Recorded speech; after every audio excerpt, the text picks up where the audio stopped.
Hello everyone and welcome back to another episode of Ushanka Show. Today's video is the part 3 of my story how Ukraine became independent in 1991. In part 1 I shared my recollection about the resurgence of Ukrainian nationalism in the Soviet Ukraine, so that's late 1980s during the Gorbachev's perestroika. And in part 2 I covered the most challenging years 1990 and 1991, that's when Ukraine first declared its sovereignty and later its independence from the Soviet Union and eventually became an independent state of Ukraine. And today we're going to talk about what went wrong after Ukraine became an independent state in 1991 and maybe try to understand why. But before we begin, I would like to introduce myself once again for those who are new to my channel.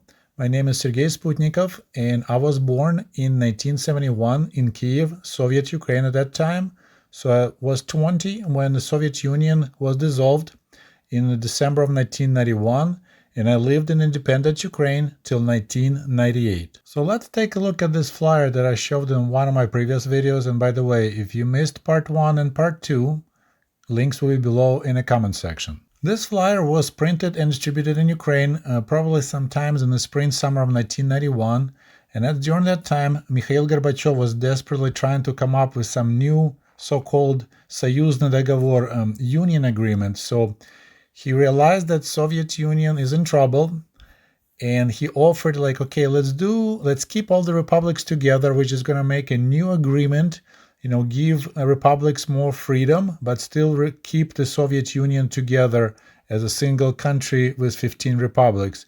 And especially he worried about Ukraine and Belarus, at that time Belarus now, live in the Soviet Union. This flyer is in Ukrainian language and it says no to the Union agreement. Kremlin thinks that without the Soviet Union, Ukraine will fail.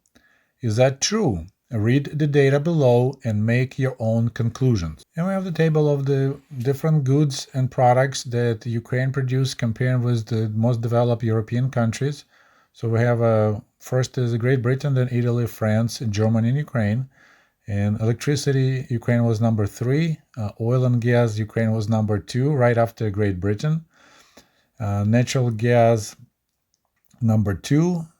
Coal, number 1. Iron ore, number 1. Steel, so that's now manufacturing steel, number 1. Concrete, number 4. Grain, number 2. Potatoes, number 1. Meat, number 3. Milk, number 2. Sugar, number 1. Butter, number 2. So it says, we make so much stuff, why we're not rich? Why do we need union agreement? And this flyer reflects that general idea that was prevalent in 1990-1991 before Ukraine became actually independent, that we should do way better without Kremlin, without being a part of the Soviet Union, because pretty much we make so much stuff, we grow so much crops, and everything goes to Moscow to be redistributed between republics.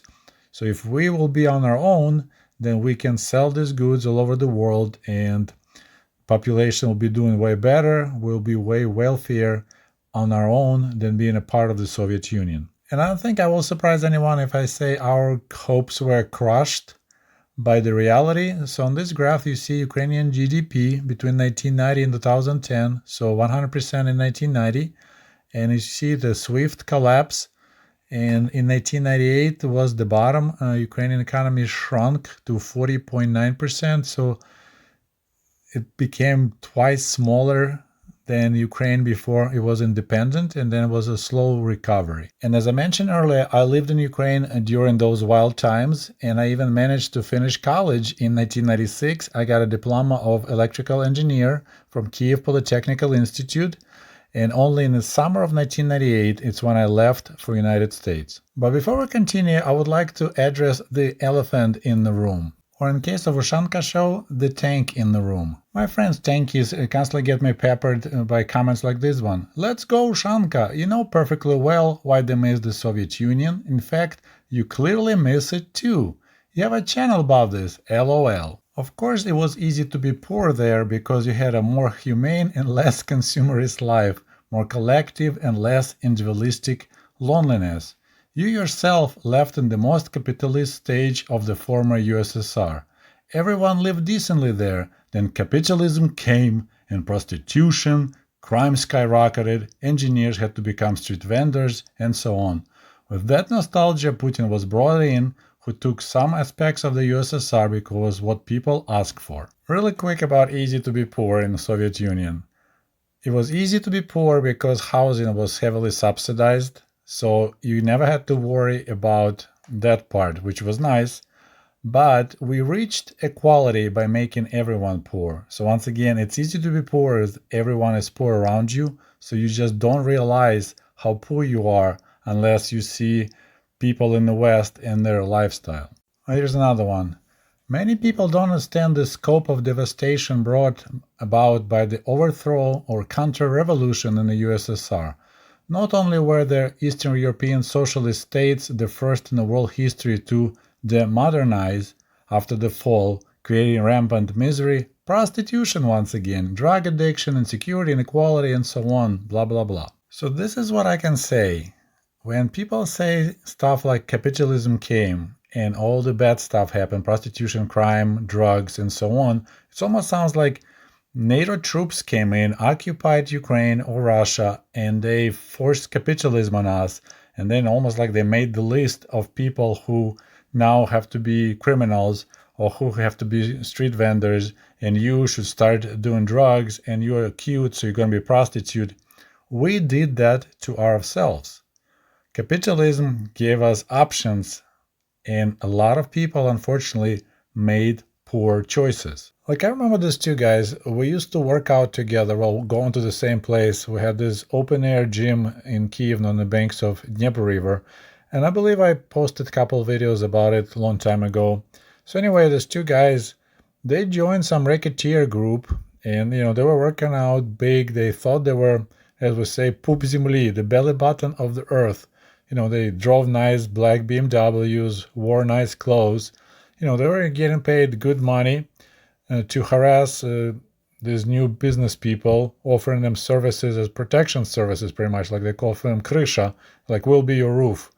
And yeah, they were doing great for a couple of years, and then one of them got shot when another group, they had basically argument over the store that two different gangs wanted to provide service of cover, and they pulled their guns, started shooting each other. So one guy got killed, and the other guy later got arrested and went to jail for his crime. So they made poor choices, and I didn't, but we were pumping iron together. And then I have another example. So I have a classmate named Igor, and he was, let's call it a C grade student, троечник, so he wasn't a good student. So after the 8th grade, he left, went to some trade school, then later he got drafted, and he served in Soviet Navy in the Pacific Ocean, in the Pacific Fleet. When he came back, he got into bodybuilding. He got huge, like really big. And he also got offers to join one of those racketeering groups. That's what we call them, racketeers. They ran like gangs. They were just basically making businesses to pay them 10% or 20% of their profits for these protection services. He refused. I was so surprised because I didn't think he that smart, but he ended up getting a job as a bodyguard for some businessman. Still kind of risky, but he never got into trouble. Was just doing the job, getting paid good money, and never joined any gangs. And talking of prostitution, I had two girls in my class in the 9th and the 10th grade. So this is 1987, 1988. And there were rumors that we knew that they don't date regular guys. They like to go downtown and meet foreign students. And the other girls were just kind of whispering that they charge money for their companies. So they were trading their hard young bodies for hard currency. And I said that was still during the Soviet Union. I think big change came that statistics became public. During the Soviet Union, everything was hush-hush undercover. We never knew how bad criminal situation was, prostitution or drug usage that was not published in newspapers. But after 1991, all that information became public. And one of those girls ended up in Spain. I'm not sure about the other one, but as I said, that was going on even before the Soviet Union disappeared in the end of 1991. And generally, I kind of see the Soviet people were like a dodo birds on the island. We were separated from the rest of the world. We had specific rules. You couldn't run private enterprise. It was illegal. You can get in trouble. And suddenly everything was allowed. But a lot of people just didn't know how to fly, just as I said, just like dodo birds. Some learned pretty quick and became quite successful businessmen. Some stupid dodo birds went into the racketeering business. But unfortunately, a lot of older people, they just couldn't adapt at all. Like I was only 20, so that was pretty easy for me to find the ways to make money.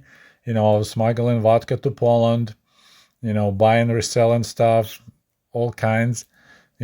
I worked at the kiosk at night shifts for $2 a night. So I was doing everything to just, make money. But a lot of older people couldn't do it.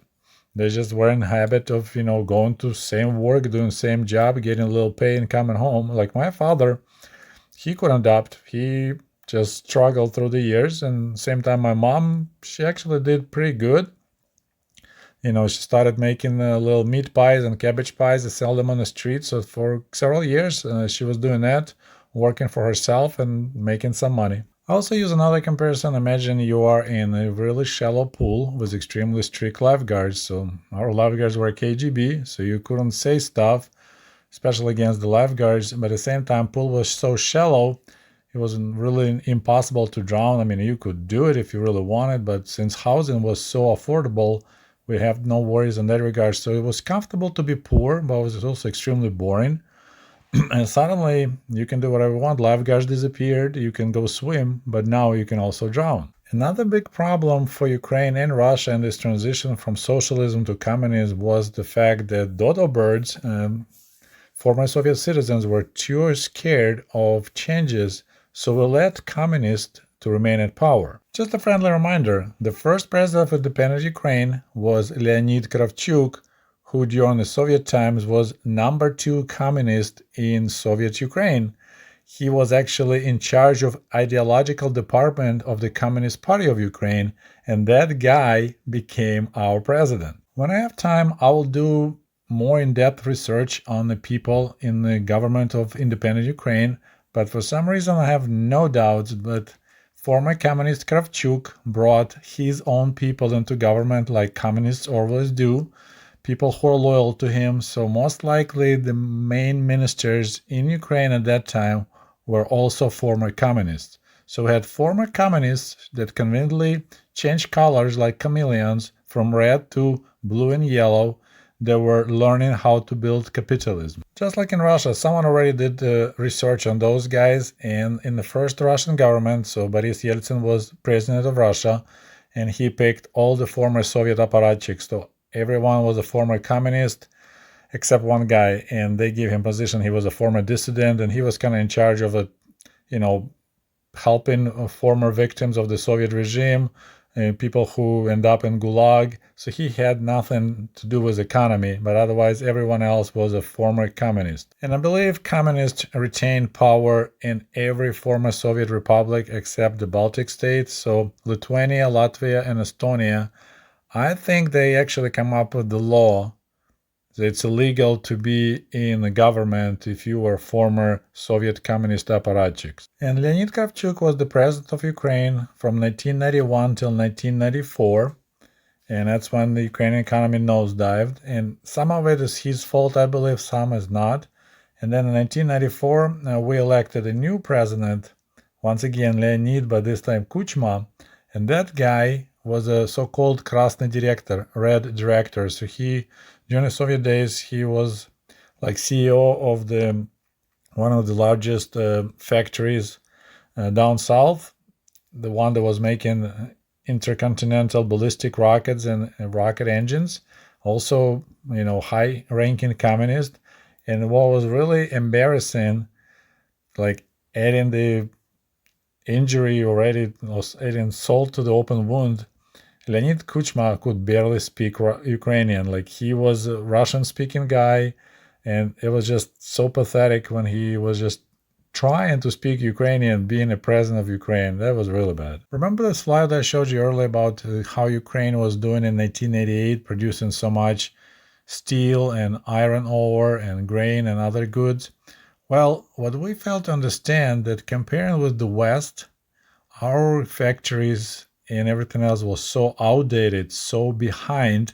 So when we opened our market to the West, there was extremely hard or even impossible to compete with the Western companies, like Soviet Lada Vaz cars, which people used to wait for 9 years to buy one. Suddenly, brand new Lada was worse than 10-year-old used BMW or Mercedes from Germany.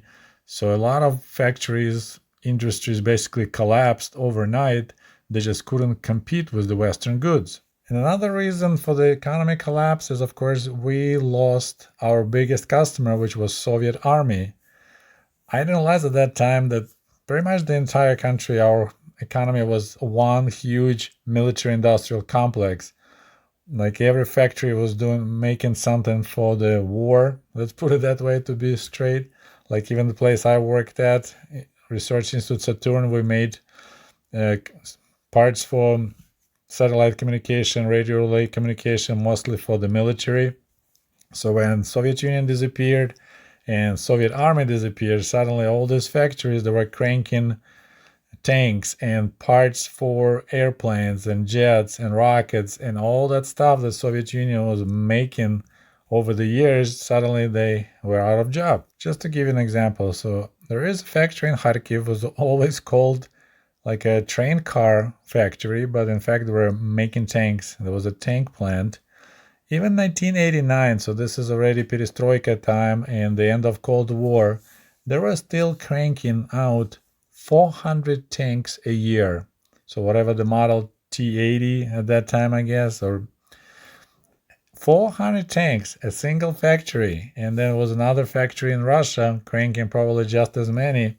And it's like more tanks than the entire world buys in a year. There was one factory in Kharkiv manufacturing. And of course, we're making other stuff. So that was one of the problems that it's, began with Stalin, who began industrialization, which was actually a militarization. So the entire base of the economy was military industry, making all this military equipment for eventual taking over of the world and the triumph of the communism in every country in the world. So here's an interesting example of the Soviet mentality of Ukrainian people. So right now you're looking at the Soviet era coat of arms, gerb of Ukrainian Soviet Socialist Republic. And here's one of the proposed ideas for the new coat of arms of independent Ukraine. As you see, there is a lot of Soviet flavor in this design. And I'm kind of surprised that with so much Soviet DNA still in our Ukrainian system, we end up choosing this basic golden trident. And here's another fun fact for you.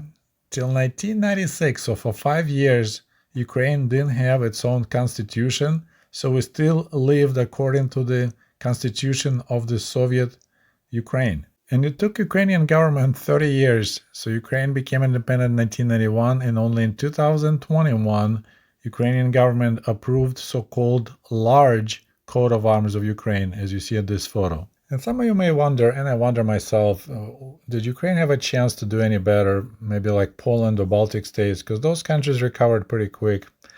But I really don't think so. We just spent way too much time in the Soviet Union, and our economy, our factories were built too much to serve for the military-industrial complex. And of course, people, you just can't build good capitalism with the socialist daughter birds. Here's the final election results of 1991, so that's election of the very first president of Ukraine.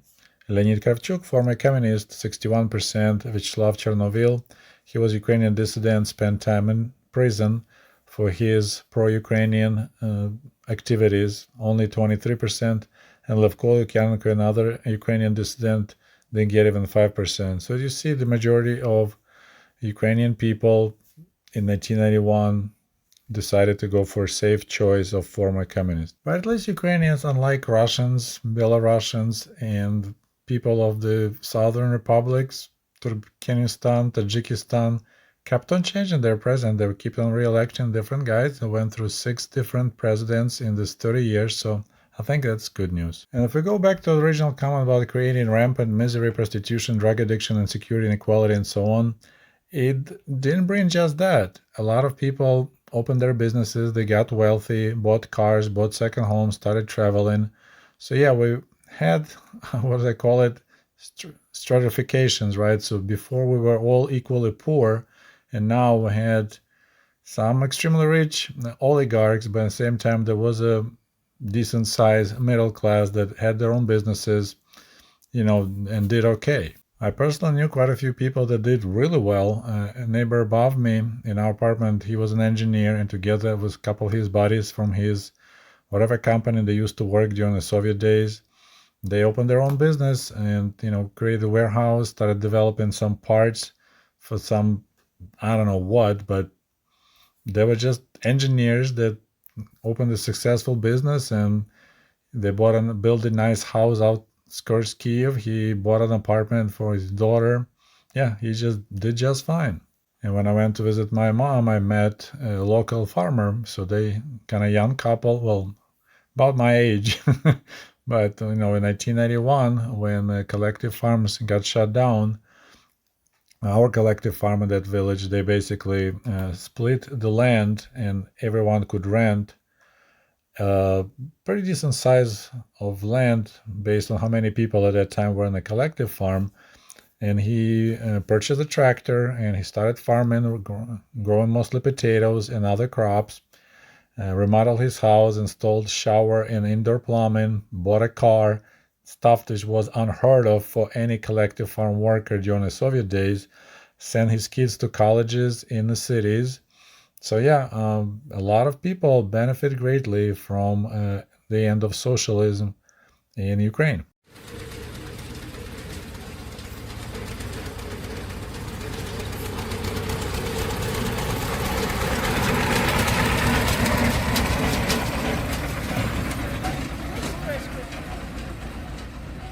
And I think what people don't realize when you see, bloggers or journalists doing interviews on the streets of Moscow or Kiev or other towns in Ukraine or Russia or Belarus, they stop people who walk. They never interview people who drive. So those guys who are driving, they did way better after the collapse of the Soviet Union. And people who still walk on the streets had to use the bus. That's the one that weren't that lucky. And if you read my books, American Diaries 1995 and 1996, you're familiar with my story. I lived in Ukraine at that time in the early 1990s, and sure, it was challenging. I won't say it was a rampant misery, but it was challenging. I had to do stuff that I would never imagine I had to do, like, traveling to Poland, smuggling vodka. That was interesting. I ended up picking up a job at night to work in a kiosk selling sneakers and vodka for $2 a night. Still going to college and going to evening classes. So, but if you were willing to work and you were honest, hardworking person, you still could find a job. It just was more challenging. None of my friends, myself included, got into drugs. As I mentioned earlier, we weren't forced to start taking drugs. None of us got into some kind of criminal activities.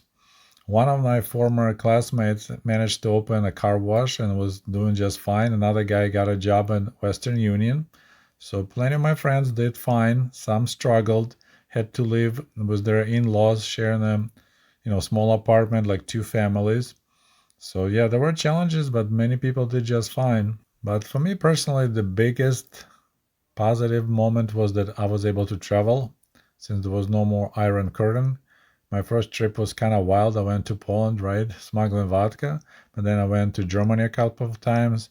Then, of course, in 1995 was my biggest breakthrough. I managed to get into this exchange program, Camp Counselors USA, and I traveled to United States and I worked at a summer camp, but that's a different story. Well, my friends, I hope you found this video interesting and hopefully a little bit entertaining. And I love to read your comments, so please don't forget to share your thoughts. And don't forget to like this video if you did like it. Otherwise, we'll talk to you soon. До побачення. Goodbye.